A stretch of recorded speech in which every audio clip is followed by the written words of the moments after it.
Hello and welcome to State of the Union. I'm Stefan Grobe in Brussels. Just a few short weeks ago, we were welcoming the new year with hope, even excitement. Life could only get better, we were thinking. Well, after almost 1 month into 2021, that enthusiasm has given way to disillusionment, disappointment and dejection. Instead of seeing broadside progress in the fight against COVID, we're having to deal with new dangerous variants of the virus. Instead of normal life, we have to suffer more lockdowns and travel bans.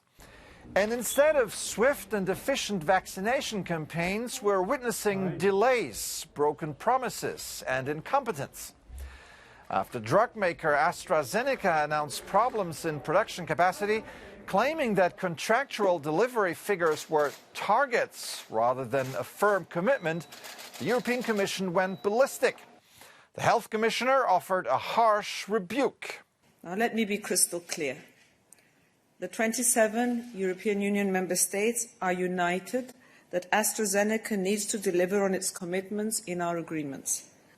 The view that the company is not obliged to deliver because we signed a best effort agreement is neither correct nor is it acceptable. Not being able to ensure manufacturing capacity is against the letter and the spirit of our agreement. We reject the logic of first come, first served. The AstraZeneca delay was particularly unwelcome in the EU, as vaccine maker Pfizer had made a similar announcement a few days before.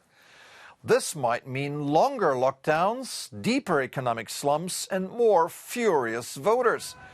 For 3 nights in a row this week, an angry mob in the Netherlands clashed with police over curfews put in place to fight the pandemic. A rather nonplussed Dutch Prime Minister said his government would not be intimidated. To begin with, the rioting is inadmissible. Any normal person could only take notice of it with horror. You really wonder what got into these people. That had nothing to do with protesting. It's criminal violence and we will be treating it as such. The riots were only the tip of the iceberg of a widespread discontent among people. And the slow vaccine rollout has only added to that malaise. Why Europe has been behind countries like the United States, Britain or Israel is a widely debated topic these days. We wanted to know from a man who knows a thing or two about the EU, former Commission President Jean-Claude Juncker. My colleague Efi Kutsukosta spoke to him earlier. I have to say that 1 year ago, in January, February 2020, nobody thought that we would have this vaccine. And so it's a major success for the European and international scientific research and progress. I do think that the Commission did well, not knowing what in detail was happening. I think it was the right choice to be made that the European Commission was asked to order this vaccine in the name of the 27, but now we are facing both problems of the production and of the distribution. Do you see a risk there of a nationalization of this problem, or a race between, member states or other countries such as the United States or the UK? As far as the European Union is concerned, I don't see this risk, this national vaccination monopoly. Some people in different member states are advocating. I don't think that this will be the case.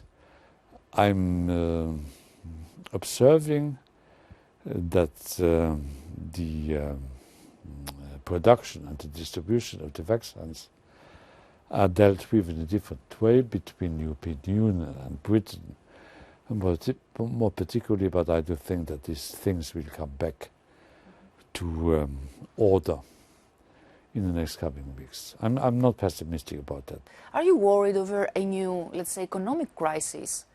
Not really, because I do think that the different national economies, which is a nonsense description, of what is happening in Europe are quite resilient. The European economy is resilient.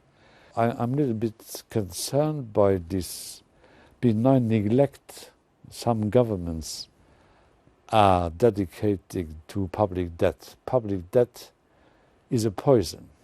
In the medium and long term is a poison.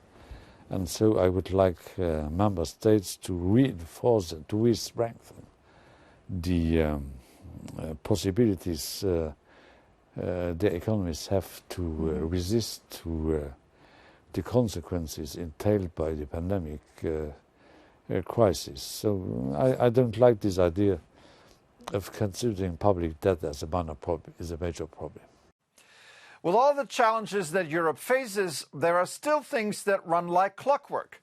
Switzerland. Or, to be more precise, the precision skills behind some of the planet's finest watches and automatons.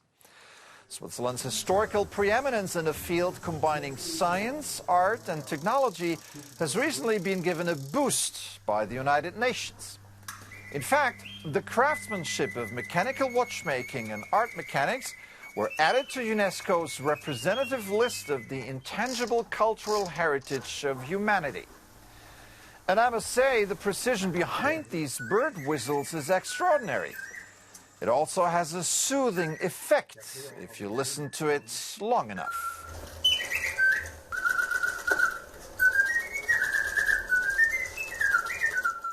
That's it for this edition. I'm Stefan Grobe. Thank you for watching. Have a joyful week.